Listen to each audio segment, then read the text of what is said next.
Ito yung ating ini-estimate ngayon, yung ating bubong, tsaka kesame. So yan, marami siyang butas, may mga sira.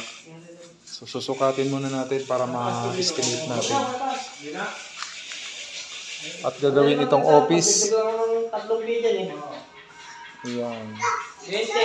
Para masukat natin yung mga materyales at labor. So dalawang unit po ito, no, magkatapat. So nandito tayo ngayon. Ayan, magkatapat siya.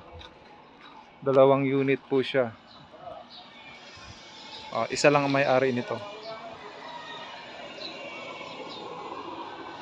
Ayan, kaganda. Ayan, oh. So pag na-estimate na natin by katapusan.